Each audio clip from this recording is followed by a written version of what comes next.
Nasihatnya pertama, ketahuilah bahwa belajar itu adalah ibadah. Bahkan berkata Imam Az-Zuhri rahimahullahu taala, "Ma ubidallah mithlul ilm." Dalam sebagian riwayat dikatakan mithlul fiqh. Allah Subhanahu wa taala tidak disembah yang semisal dengan belajar. Yang semisal dengan belajar. Jadi ini dulu yang kita harus perhatikan. Ketika kita tahu itu adalah ibadah, maka kita akan semangat melakukannya. Sebagaimana kita semangat untuk bangun sholat subuh walaupun dingin.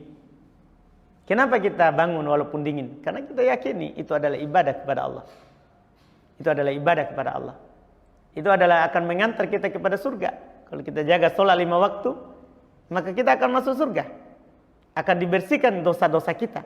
Nah, dalam menuntut ilmu ada itu. Kalau kita semangat belajar, kita akan dimudahkan ke surga. Sebagaimana dalam hadits Nabi sallallahu alaihi wasallam. Kalau kita semangat untuk belajar, akan dihapus dosa. Bahkan bahkan melebihi salat kalau terkait dengan pengampunan dosa.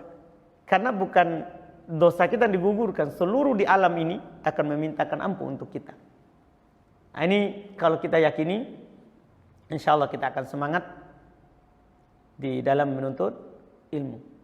Dan ini akan mendekatkan kita kepada Allah Subhanahu wa taala. Iya.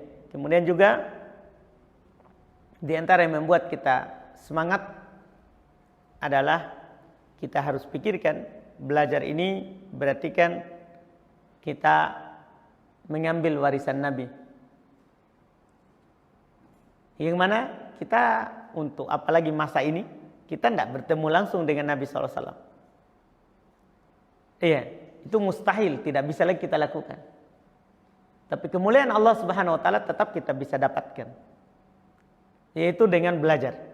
Kalau kita belajar Al-Qur'an dan hadis, berarti kita mengambil warisan dari Nabi sallallahu alaihi wasallam.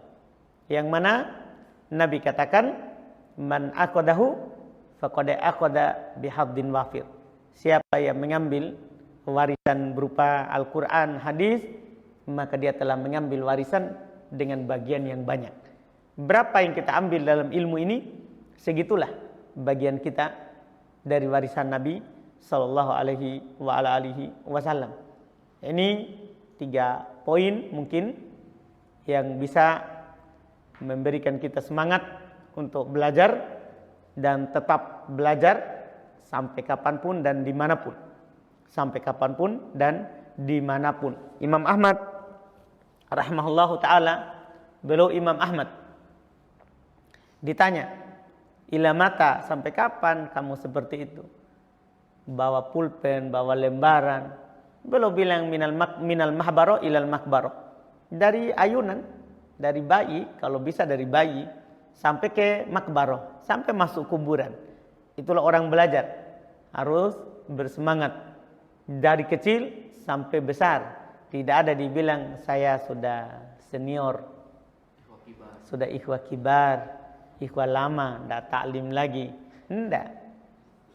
Orang belajar itu tidak ada istilahnya berhenti. Kata Nabi SAW dari hadits Ibn Abbas, manhuman la yushba'an. Ada 2 kerakusan yang seorang tidak akan pernah kenyang darinya.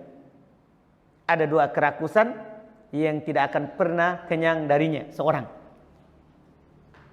Manhumun fil mal la yusba' wa manhumun fil ilm la yusba'.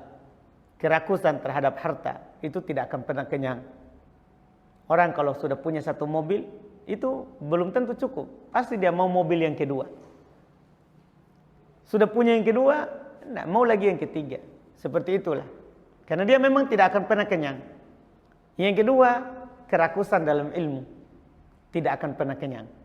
Seorang kalau tahu hakikat ilmu, dia tidak akan pernah bosan dan tidak akan pernah kenyang darinya. Kecuali sudah hilang kerakusannya. Orang kalau kita lihat sudah tidak ta'lim lagi, sudah tidak belajar lagi, berarti sudah hilang kerakusannya. Sudah hilang kerakusannya. Padahal Nabi SAW katakan tidak akan hilang kerakusan terhadap ini. Jadi sudah kurang hidayah Allah Subhanahu wa ta'ala kepadanya. Oleh karena itu, seperti yang kita katakan tadi dari ucapan Imam Ahmad, belajar itu tidak ada batasannya. Kita berhenti belajar kalau kita sudah meninggalkan dunia ini. Kita akan berhenti belajar kalau kita sudah meninggalkan dunia ini. Itu wallahu a'lam.